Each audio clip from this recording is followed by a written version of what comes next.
Hey everyone, welcome to another podcast of Marketing 101 for chiropractors. I got a fun guest with us this week, fellow chiropractor and good friend, Dr. Julie Brons from Traverse City, Michigan. Not only is she a chiropractor, she helps enlighten other service providers on how to run a clarity-based practice and get you off the ground running right off the bat. So thanks for being here. Thank you. Tell us a little bit about yourself. What got you into chiropractic? What got you into this? We want to know a little bit about you. So I actually grew up in Denmark, and some of my earliest memories are of my. I have two older brothers, and interestingly, they were both born breech. The middle one of us had some pretty significant health issues, and he had serious ear infections, and he was born with torticollis and had eczema. So I remember this kid that was really struggling from when I was very young. And it set my mom on a journey to try to find answers for how to get him help. Now, she didn't find chiropractic at that time. But what she did find was that, the foods that we eat make a huge difference. The things that we put in our laundry makes a huge difference. So we were like the early adopters of no bleach, no, all of those things. And we ate salads and no nitrites and no coloring and, all of those things. And it kind of set me on this journey of trying, it was inherent in me, I guess. And then when I was about 12, probably, my mom got acute low back pain, like couldn't move. And she called, it was in the summer, and she called her medical doctor who was on vacation, who referred her then to the covering doc, who referred her to the next covering doc, who said, "Oh, you don't need me, you need a chiropractor." And I was like, I didn't know anything about chiropractic, but my warning signals went off. Who are these people? What's wrong? What's going on? So I went, and it was one of those that we sometimes see, it was a miraculous thing. She could barely walk going in, and she walked out like 85% better.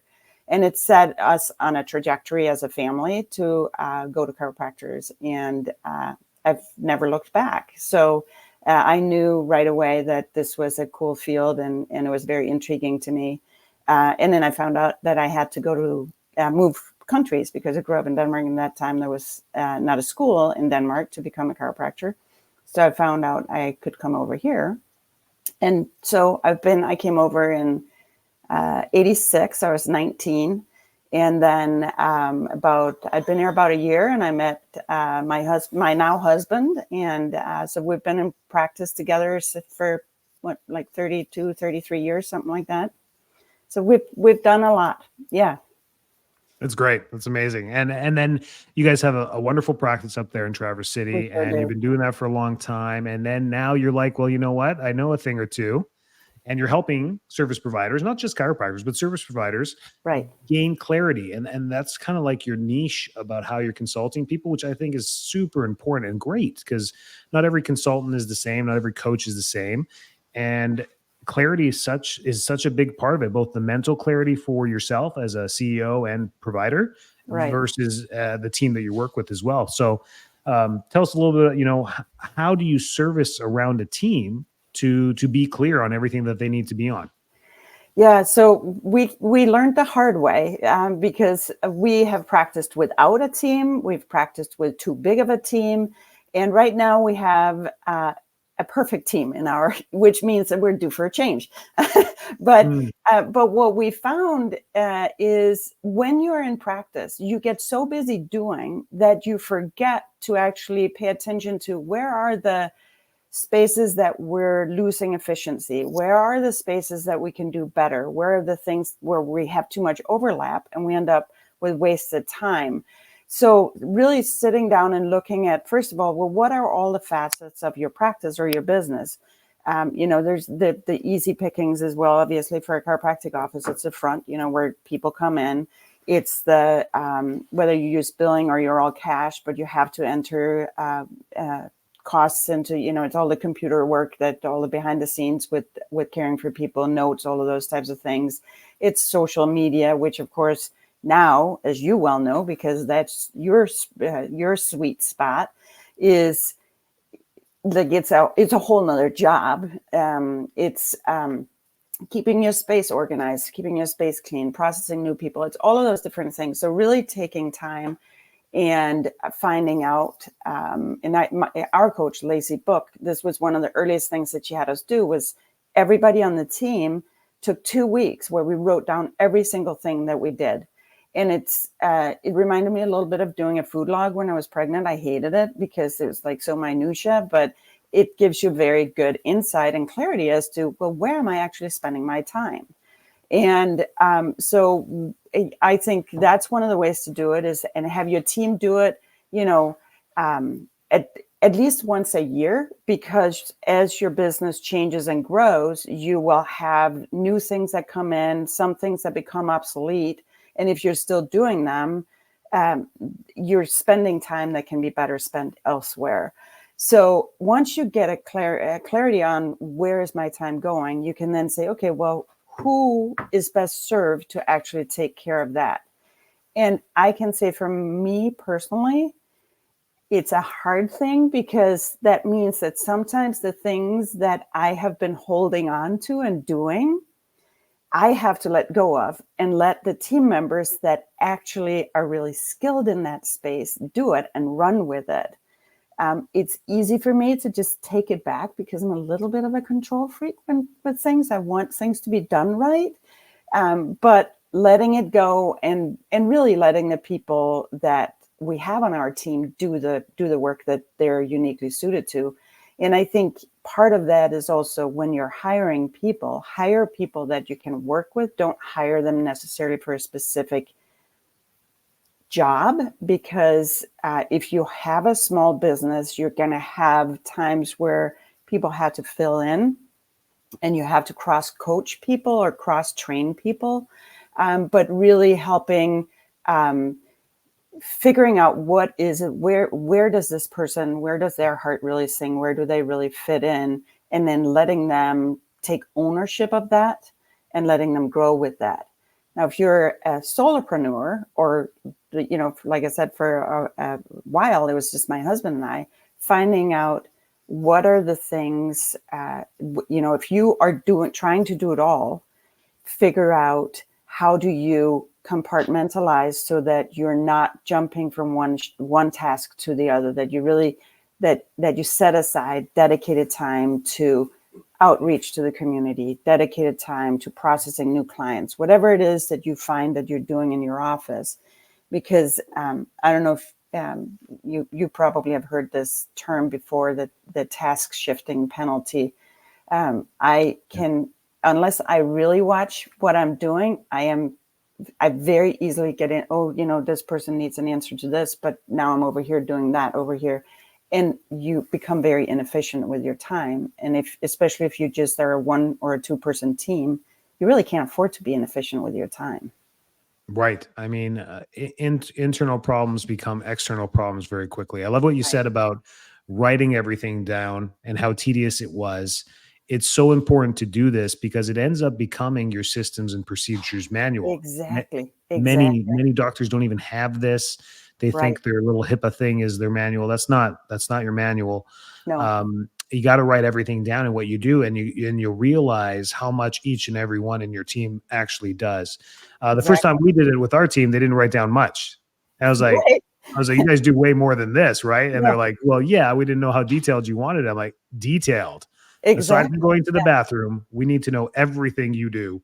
Yeah. And Yeah. it ends up becoming, and I like what you said, once a year going through it again, because you need Yeah. to update it or change it a little bit as you grow. Things Right. change. Yeah. Exactly. And the other part of that, then it becomes your training manual. So then you can start creating looms or written documents, however you do it in your business. But you can create this so that when you bring on a new team member or a team member leaves, you don't have to sit with these people. You can say, okay, I want you to watch these 3 teaching looms, and then we'll work through it. You can observe. And then, so you have a process for onboarding somebody that does not require you standing next to them and showing them how to do everything. There's videos or written material with step-by-step on, how you do it. And for us, it comes right down to, well, what are the words that we use? Like people that come into our office are not patients, they're clients.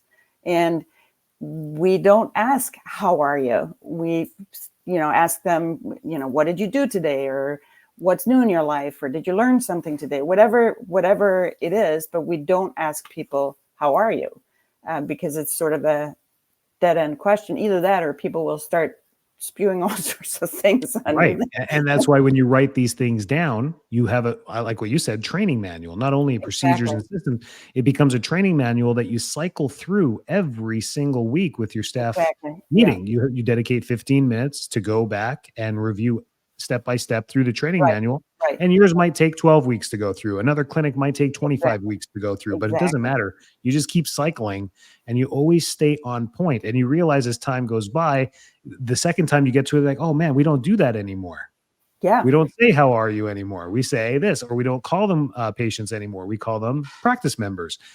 And that you got to train that. Otherwise, you can't break old habits. So Right. there's so many good things that happen when you just document, and review. Exactly. And conversely, I would also say that sometimes you're like, okay, we're going to start doing whatever it is, this thing.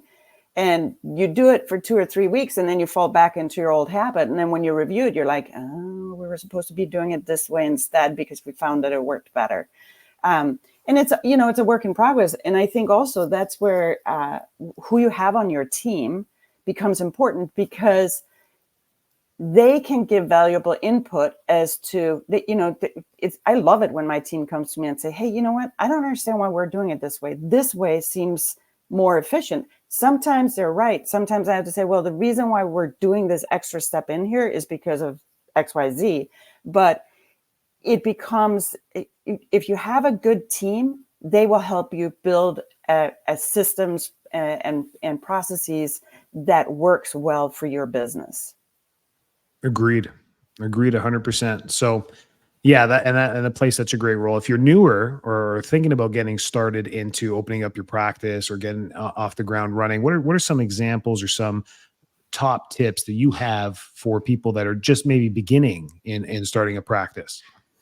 So, I think back sometimes on the one class that we had, my husband and I graduated from Palmer in Iowa. And I'm like, that literally taught us zero about how to open a practice, but, Yes. here we were. And so I think there's a couple of things that are worthwhile thinking about. First of all is, do I want to associate with another doc, or do I want to go right out and open my own practice? There is value and difficulties with both. I was fortunate. I associated with a fantastic doc up in, we actually moved to Washington State, and I associated with a guy called Dr. Gary Baldwin. He was fantastic. He taught me so many things. I am eternally grateful to him. My husband, on the other hand, associated with somebody that was not, we learned a lot about how not to do things, but we learned. So sometimes you might end up in a situation where you're with a doc there where you're like, yeah, this is just not a good fit for me. But still pick up things and still learn. If you're going to go out on your own, I think one of the biggest keys is you come out of school and you have a tremendous amount of knowledge. You just don't have a lot of practical experience.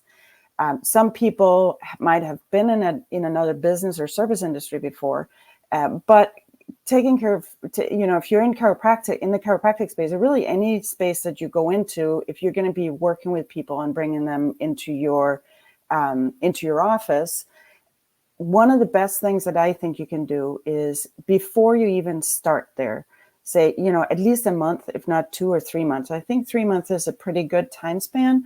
Start building a community there. Start getting engaged. If you know where you want to open your space, or at least the neighborhood, start going, meeting the people that live there. Start meeting the other business owners. Invite people out to lunch. Say, hey, can we meet for coffee? And just get to know them. And then you can say, hey, I'm moving here. I'm starting a new office, but I really want to learn about what you do. So you get to know them and get to know what makes them tick and what makes them excited. So when you get there, you already can feed into, I don't know if ego is the right way, but feed into whatever it is that makes them feel special, so they don't feel sold. It's like, if I, again, it was like one of the things that, we were so, oh, you go and give your business cards and say, hey, I'm the chiropractor down the street, come see me. They don't know me from anybody. Why would they want to come see me? Maybe they have a cousin that's a chiropractor or their best friend. But by building the relationship and really getting to know the people ahead of time, you can create a community, and you can create partners that you can collaborate with. So, we see a lot of children in our practice. So getting to know pediatricians or kids yoga places, getting to know the midwives, the birth providers, doulas, all of those kinds of people are important, but also getting to know the coffee shops, because everybody likes to go get a cup of coffee or tea or whatever you drink.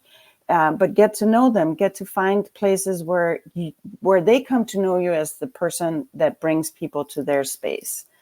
Because if they know that you support them, they in turn, as they get to trust you, will support you also. 100%. My own testimony with this, 5 years ago when I had to restart from scratch again. My first coach, I didn't realize I needed a coach until we graduated from Palmer as well. I met my wife there as well from Michigan, and went back to Canada. When we started our practice, we bought it from a retiring doctor, thinking we knew it all.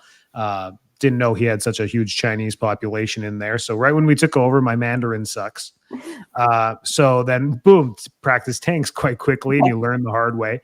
We needed a coach pretty quick. And the first thing he told us is, you got to create some type of emotional connection with everybody, and have some type of systems and procedures that is so transparent that the entire community knows what you do, like from a system and procedure. And I felt like, oh, that's genius. I got it. It took me like 7 years to figure that out and get it into place, to be honest with you.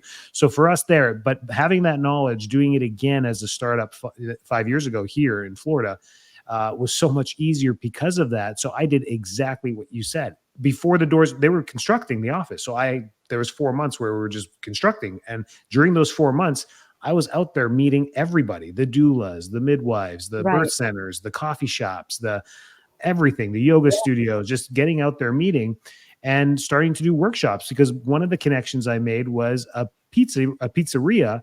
A guy just like us in startup mode was opening up his brand new pizza shop. I'm like, hey, can I do talks here? I'm more than happy to rent the space. He's like, no rent, come in, because we just brand new. Do your workshops for free. Just buy some pizzas. I'm like, oh, dude, that's amazing. Thank you. And we did like our first 3 workshops before we even opened the door, and had 127 new patients booked on day one. Fantastic. I didn't see them on day one. They were pre-booked over the next 3 weeks. And then 21 days into practice, we were in the black. That's fantastic. Yeah. I mean, just by doing these, so people say, how'd you do it? Like that. It's not that easy, but it kind of is if you follow the systems and procedures that you already know what to do. And I think, but I also think one other thing that's worth noting is that you can't fall asleep then. You have to continue to feed into your community. It's not like, oh yeah, I made these, now they all know me. Now I'm not going to nurture them. No, you have to continue to nurture the people. Yeah, don't disappear. Yeah. Right. And you have to, and I think that's one of the things, like with what you do, creating that presence online, making sure that people continue to see you in their feed, continue to see what are you doing, it's actually kind of funny story. I just got, we do monthly events at our office. And one of the things that we do quarterly is something called Sip and Snack. We do monthly women's event, but every quarter it's called a Sip and Snack. And I actually just got an email from a chiropractor, or from a woman that used to live here, came to a Sip and Snack at our office. She has now helped a chiropractor launch an office in Grand Rapids, which is like 2.5 hours south of us. And she's like, we need help. How do you do this? How do you, so she's like, can we talk? Can we meet? Can we, how do we create this? And I'm like, I'm glad that she reached out, because it really seems like once you know how to do it, it almost seems like, well, why isn't everybody doing it? But it's such a different, it's a different mindset, because I think most organizations come from we're getting together to sell ourselves. Right. And that's not none of the, well, we do some sales events, but most of the things that we do are let's build the community so that people get to know us as humans. And once they get to know us as humans, hopefully they'll say, that's a nice person. I want to do business with that person. Yes. So Yes. creating that community connection. Absolutely. If Julie and I were to write a book right now and all the systems and procedures to launch a business, it would be, I think, mostly useless, a waste of our time and useless to you, the reader, because it's such a unique thing when you start your business. There is no one book you can write. So when people are like, I don't need a coach or I don't need a consultant, the answer is I've been coached for 16 continuous years from different groups and personal one-on-ones outside the profession, inside the profession, because once you let go of the consulting or the coaching or the, I was going to say sportsmanship, but camaraderie of having somebody helping you all the time, it's the only way to really move forward when it comes to any type of business. All business, and I've realized that as you get into this and you look at all the other businesses around you that are successful, dentists, outside the healthcare profession, inside they all have a consulting type of either firm, group, or person that they're always using to keep them moving ahead of the curve. For us, it was 2018 when we opened, and then less than 2 years later, COVID hit. So I was like, man, I am 16 months into practice. We're definitely going to end up bankrupt. We're going to close for sure. Because we didn't know those first couple of weeks what was going to happen. But what ended up happening is they gave me my time back because patients were not calling. So what did I do? The crazy guy with no mask going out there to the businesses, rekindling those relationships I did 16 months ago. And when they said go, we took off like nothing before. We tripled our practice. So these little things. So don't wait till the next pandemic. What I'm telling you is that get back out there and rekindle these relationships. It's all it takes is a shake of the hand or getting to know these people around you. Their favorite coffee drink or their favorite tea goes a long way when you come in on a random day and surprise them with their favorite tea or chai latte or whatever it is. And you bring it in, you kind of make their day, even if it's the front desk staff, even if they're not reachable. You know how it is to reach you. It's impossible. So even getting to their front desk staff, these are invaluable, intangible things that keep you connected to your community. Your brick and mortar, don't forget that. So when you compare yourself to Target, to Walmart, to Amazon, it's not the same game. It's a completely different game. Jeff Bezos does not have to do daily videos to promote Amazon. No, he doesn't. He does not have to do that. But and to your point on the coaching, we've done it with coaching. We've worked without coaching. Life is always better when you have a coach.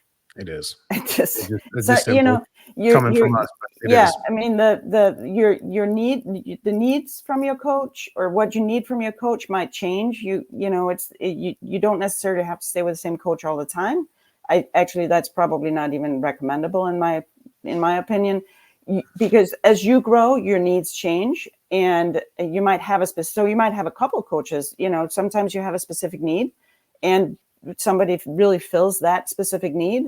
And then, you have another coach for something else. But I would, like I said, we've been in practice for a long time, and we've tried with coaching and we've tried without coaching, and with coaching is always better. For sure.